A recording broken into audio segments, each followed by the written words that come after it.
दर्शकों नमस्कार, आप सभी का स्वागत है। आज इस वीडियो के द्वारा मैं श्री महेश कुमार महावर, जो अंता जिला बारान राजस्थान के रहने वाले हैं, उन्होंने प्रश्न किया है कि उनकी आर्थिक स्थिति के बारे में बताएं, उनकी शादी कब होगी और नौकरी के विषय में बताएं। उनके द्वारा बताए गए समय के अनुसार जो उनकी कुंडली बनती है, वृश्चिक लग्न की कुंडली बनती है, जो आपके सामने है। ग्रह स्थिति इस प्रकार है: चौथे भाव में शनि है, छठे भाव में केतु हैं, सातवें भाव में मंगल हैं, आठवें भाव में सूर्य बुध हैं और दसम भाव में शुक्र चंद्रमा है और 12वें भाव में गुरु राहु हैं। ये आपकी कुंडली की स्थिति। देखिए, आपका जन्म वृश्चिक लगन में तथा पूर्व फाल्गुनी नक्षत्र के चतुर्थ चरण में हुआ है। जन्म राशि आपकी सिंह है तथा वर्तमान में राहु की महादशा आपको चल रही है और राहु में गुरु का अंतर आपको 6-12-26 तक रहेगा। देखिए, 29 मार्च 2025 से आपकी सिंह राशि होने की वजह से आप पर शनि की ढैया भी चल रही है, शुरू हो चुकी है। इसके अतिरिक्त आप मंगली हैं, क्योंकि सप्तम भाव में आपके मंगल है और अष्टम भाव से उसका संबंध बना हुआ है, लग्नेश होकर बैठे हुए हैं वो। इसका मतलब यह है कि आपके विवाह में देरी होगा, विलंब होगा और कोई ना कोई किसी तरह की दिक्कत सी आपको शादी की तरफ से महसूस होगी। गृह सुख में भी कुछ थोड़ी सी परेशानी हो सकती है। शनि भी चौथे भाव में बैठे हुए हैं।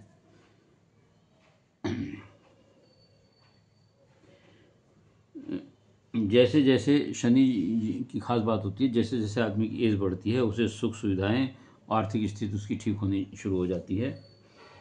तो आपकी जैसे अब शनि 30 साल के बाद से प्रभाव शुरू करते हैं, तो आपको मकान, वाहन, सुख सुविधाएं, धन, नौकरी, विवाह, ये सब चीज़ें आपको 30 साल के बाद से आपकी स्थिति शनि की वजह से शुरू हो जाएंगी। गोचर के राहु और केतु की स्थिति भी 18 माह के लिए सिंह राशि के लिए अच्छी है। लगता है कि आने वाले 18 माह के अंदर आपका विवाह और नौकरी दोनों के योग लगते हैं।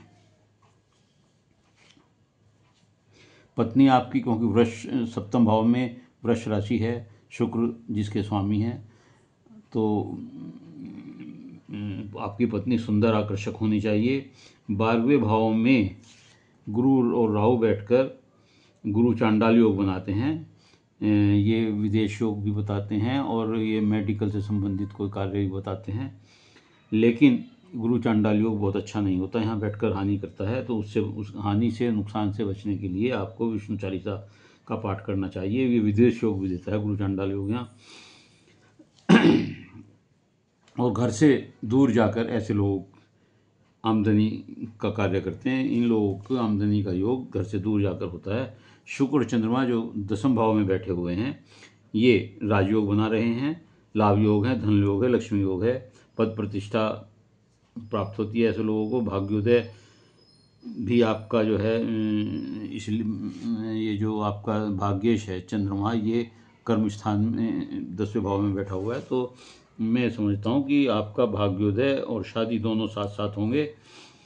नौकरी के लिए हमें आपको मंगल की स्थिति देखनी पड़ेगी और शुक्र सूर्य की देखनी पड़ेगी, शनि की स्थिति देखनी पड़ेगी। वो सब इस भाव को देख रहे हैं, तो इससे ऐसा लगता है कि शनि, मंगल और चंद्रमा, तो ये इस तरह, ये तो मेडिकल से संबंधित है।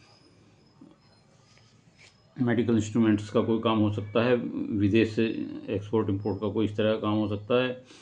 शुक्र और चंद्रमा है, इंटीरियर डेकोरेटर बना सकते हैं, आर्किटेक्ट बना सकते हैं, इंजीनियर बना सकते हैं, आईटी क्षेत्र में भेज सकते हैं आपको। ये सब कार्य इस तरह के आपके, आर्मी में भी, आर्मी और नेवी की तरफ भी आपका कुछ रुझान हो सकता है, लेकिन ये इसकी संभावनाएं कम है।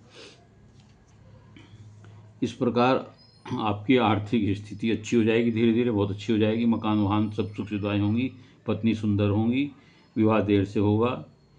और सूर्य बुध जो यहाँ बैठे हुए हैं, ये भी अष्टम में धन लाभ देते हैं, विदेश से लाभ देते हैं। और गुरु राहु का मैंने आपको बताया कि चिकित्सा क्षेत्र से या इंस्ट्रूमेंटल, उससे आपके मेडिकल के सामान से कोई लाभ आपको देते हैं। केतु छठे भाव में रोग, रिपुरण से आपको सुरक्षा करते हैं, मतलब आप बीमारी से लड़ने में सक्षम हैं, शत्रुओं से लड़ने में सक्षम हैं। ये केतु यहाँ अच्छा काम करता है। आप शनि के लिए जो विशेष स्थिति है, आप शनि के लिए शिव जी पर जल अभिषेक कर सकते हैं, या शनि की ढैया जो आप पे है उसके लिए शनि पीपल पर तेल का दीपक शनिवार को सूर्यास्त के बाद जला सकते हैं। मंगल के लिए हनुमान चालीसा का पाठ करें, और गुरु चांडाल के लिए आप विष्णु जी चालीसा पढ़ें। यदि आप ये करेंगे तो आपको निसंदेह आपके सब मनोरथ पूरे होंगे, अच्छी नौकरी मिलेगी, शादी होगी और आर्थिक स्थिति ठीक होगी। उम्मीद है आपके अपने प्रश्नों का उत्तर मिल गया होगा। यदि आपको वीडियो अच्छी लगी हो तो लाइक करिएगा, शेयर करिएगा, कमेंट्स बॉक्स में जाकर अपने विचार लिखिएगा। इसके अलावा यदि किसी और का कोई प्रश्न हो तो वह मेरे इस चैनल को सब्सक्राइब करते हुए अपनी डिटेल भेजते हुए अपना सवाल भेज सकता है। उत्तर अवश्य दूंगा, लेकिन उत्तर के लिए बड़े धैर्य के साथ आपको इंतजार करना पड़ेगा। धन्यवाद।